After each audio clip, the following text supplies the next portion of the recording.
Boa noite, desejo que Deus abençoe sua vida. Eu quero compartilhar com vocês hoje à noite uma palavra e um testemunho e espero que você possa ser impactado por esse testemunho e por essa palavra, que Deus edifique e vivifique essa palavra no teu coração e também renovando a sua mente. Não sei se você já ouviu falar da doutora Helen. Aí está uma foto da doutora Helen. Helen Roosevelt. Esta mulher nasceu na Inglaterra, ela estudou enfermagem, estudou medicina e durante o curso de medicina ela teve contato com algumas colegas cristãs, da qual ela veio a entregar o seu coração e conhecer o Evangelho. Doutora Helen Roosevelt mexida com o Evangelho, transformada pelo Evangelho, desejou servir e foi para o Congo, na África, ajudar os africanos, crianças, órfãos, e ajudar nas doenças dos africanos, e assim ela fez. A doutora Helen, ela, quando foi para o Congo, os anos que ela teve lá, ela passou boa parte da sua vida no Congo. De 1953 até 1973, ela se dedicou de maneira integral vivendo no Congo, e lá ela treinou mais de 400 pessoas para a enfermagem, para cuidar então dos ferimentos, das doenças das pessoas, cuidar também dos órfãos. Doutora Helen, ela ergueu o único hospital da região que recebia pessoas de todos os lugares para serem atendidas. E a doutora Helen também, ela infelizmente viveu os momentos mais duros da sua vida lá no Congo. Sem ela ficar sabendo, sem os missionários ficarem sabendo na época, de repente estava instalado no Congo a guerra civil.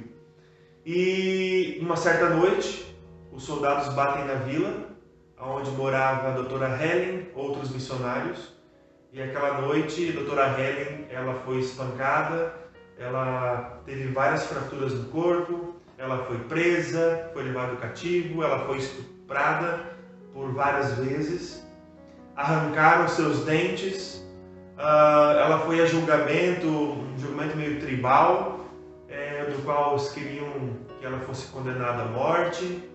E isso é um resumo simples da vida da doutora Helen. E ela volta, ela é resgatada dessa situação e ela volta um ano para a Inglaterra. Na Inglaterra ela leva um ano para se recuperar de todos os ferimentos, não só físicos, mas também emocionais. E quando termina um ano que a doutora Helen já tem saúde novamente, ela diz para a agência de viagem que ela quer voltar para o Congo. A agência de viagem diz para a doutora Helen que ela não poderia voltar, ela estava proibida de voltar, porque a situação da guerra civil estava pior do que antes. Então a doutora Helen, ela diz o seguinte: se vocês não me mandarem pela agência missionária, eu vou sozinha.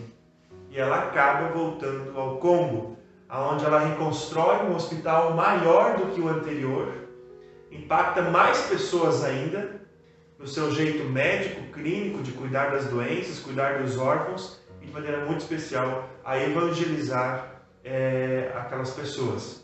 A doutora Helen diz que eu preciso voltar porque as pessoas, os africanos, precisam conhecer a Jesus e precisam conhecer o amor de Jesus.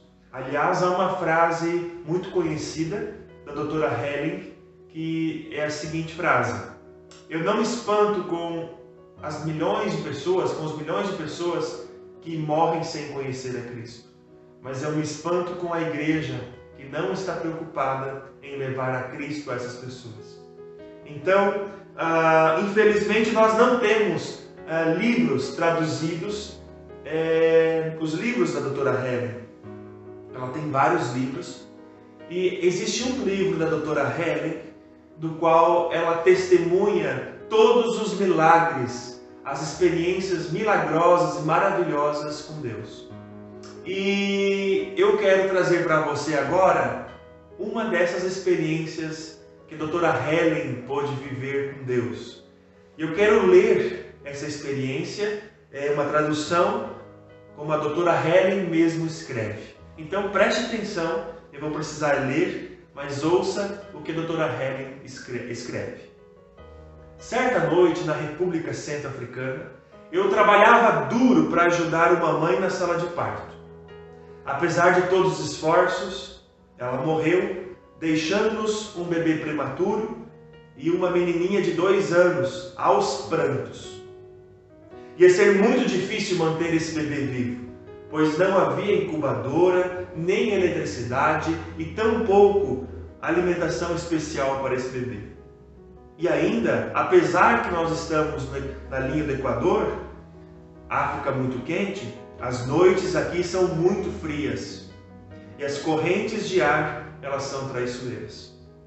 Então eu pedi que colocasse o bebê o mais perto possível do fogo, com toda a segurança, e eu pedi para que uma enfermeira dormisse entre a porta e bem junto com o bebê para protegê-lo das correntes de ar frio.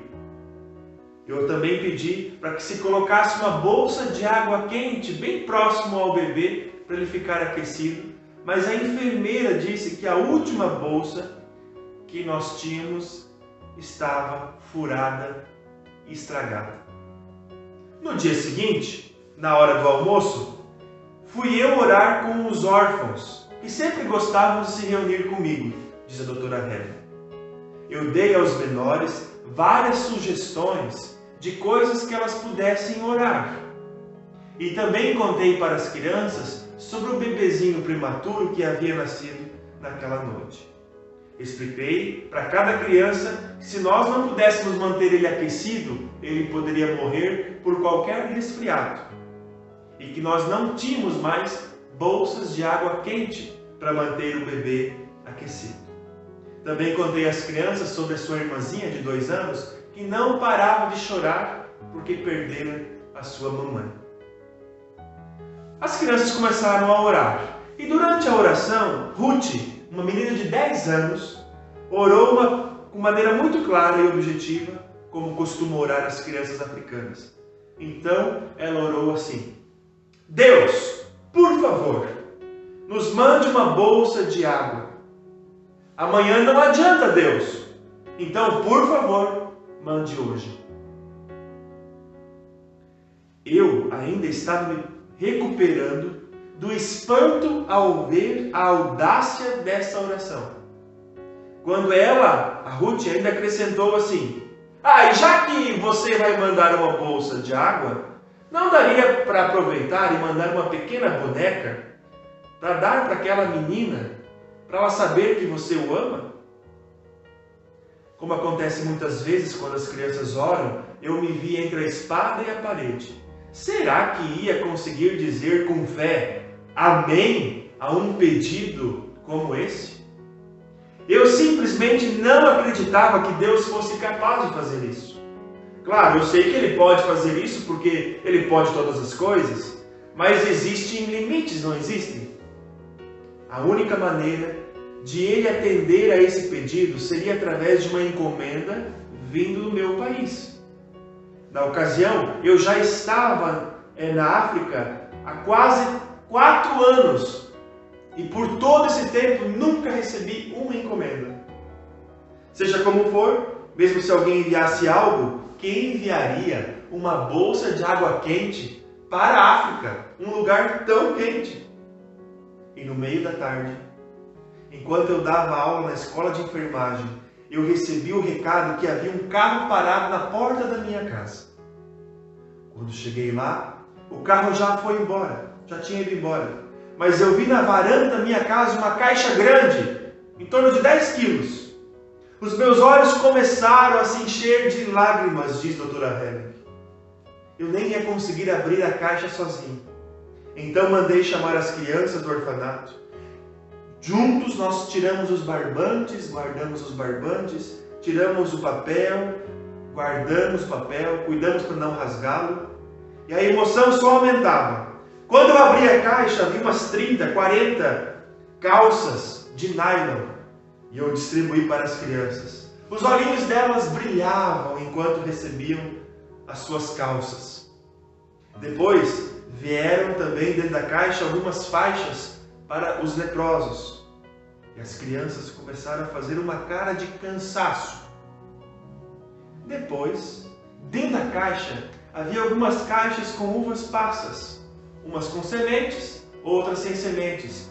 Ah, eu pensei para mim, vai dar para fazer uma grande fornada de pão doce para o final de semana. Eu enfiei a mão na caixa novamente. Será mesmo?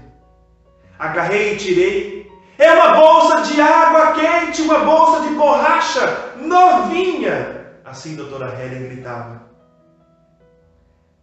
Não tinha pedido a Deus que a enviasse e eu nem acreditava que Deus poderia enviar uma bolsa de água quente. Ruth estava bem na minha frente e de repente a Ruth disse: se Deus enviou a bolsa de água quente, então Deus também enviou a boneca. Remexendo no fundo da caixa, quando eu menos percebi, lá estava uma pequena boneca com uma roupinha linda. Seus olhos brilhavam.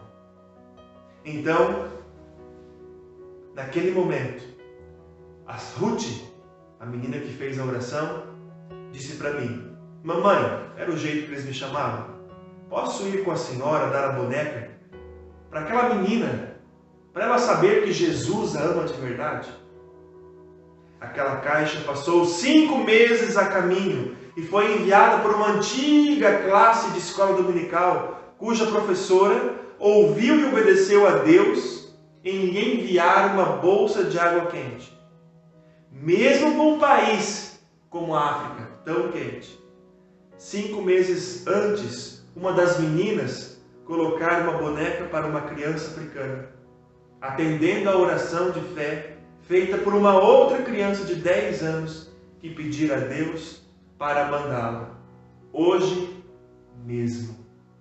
A doutora Helen termina com o versículo do profeta Isaías, capítulo 65, versículo 24. E será que antes que clamem, eu responderei, e estando eles ainda falando, eu os ouvirei. Esse é um dos testemunhos, um dos milagres que a doutora Helen escreve neste livro. E eu quero perguntar para você: você consegue orar como Ruth orou? Será que nós conseguimos ser verdadeiros, tão simples, tão singelos, honestos diante de Deus quando nós oramos a Deus? Quem de nós oraria na certeza e na confiança que Deus enviaria uma bolsa de água quente e uma pequena boneca? Quando eu li esse testemunho, esse milagre, essa oração da pequena Ruth, eu lembrei das palavras de Jesus, quando Jesus diz que nós precisamos ser como as crianças, que o reino dos céus é das crianças, que nós precisamos nos converter como crianças, na simplicidade. Eu fiquei pensando quantas vezes nós vamos orar, nós tentamos achar bonitas palavras, tentamos formular belas frases para Deus, e nós esquecemos que Deus conhece o nosso coração, Deus conhece nossas palavras. E nós não precisamos chegar diante de Deus com doces palavras, com frases bonitas. Não precisamos ficar tateando Deus, rodeando a Deus, mas nós podemos chegar como uma criança. Deus, manda uma bolsa de água quente. Deus, nós precisamos de uma boneca. E faça isso hoje, Deus. Nós precisamos hoje. Então, esse testemunho, ele quer nos convidar a sermos simples no orar, objetivos no orar, sinceros no orar, verdadeiros no orar, como uma criança. Interessante, lá em casa, ao meio-dia, quase sempre o Johan é que agradece pela refeição, e também à noite, quando nós vamos dormir, então a gente ora com ele, e ele ora, e é muito interessante você ouvir as orações de crianças. Então o Johann sempre ele diz assim: obrigado pela comida, obrigado Jesus pelo papai, pela mamãe, pela Manu, pela nossa casa. Então algumas vezes ele diz muito obrigado pelos meus amigos e amém. Há dia que ele só ora: Senhor, obrigado pela comida, amém. E interessante que algumas vezes ele ora: Senhor, muito obrigado pela comida, pelo papai, pela mamãe, pela casa, também pelos dinossauros. Muito obrigado, cuida dos dinossauros, porque ele gosta do dinossauro. E ontem ele ainda orou assim: Senhor, Senhor Jesus, cuida do Deus de Israel. Aí a gente até deu uma risada, né? Pediu para Jesus cuidar do Deus de Israel. Mas sabe, é uma simplicidade. Não há longas orações, não há bonitas palavras, não há todo um tato diante de Deus. Fala o que está no coração. Nós precisamos ser como crianças, como Ruth de 10 anos. Senhor, é hoje. Nós precisamos de hoje porque o bebezinho está aí. Manda uma bolsa de água quente. Aliás, manda junto uma boneca. E o segundo ensino que eu quero deixar para você nessa noite é o que está escrito em Lucas, capítulo 11, no primeiro verso. Certo dia, Jesus estava orando em determinado lugar e, tendo terminado, um dos discípulos lhe disse: Senhor, ensina-nos a orar. Os discípulos, ao verem Jesus orar, eles pedem para que Jesus os ensine a orar. E nós precisamos ter o mesmo pedido diante de Deus: Senhor, nos ensina a orar. E nos ensina a orar como Ruth orou, como as crianças oram, com sinceridade no coração, com verdade no coração, de maneira muito objetiva, de maneira muito clara e, acima de tudo, que nós possamos orar com convicção, em confiança, que nós temos um Deus que ouve nossas orações, que atenta às nossas palavras, que inclina os seus ouvidos a nos ouvir.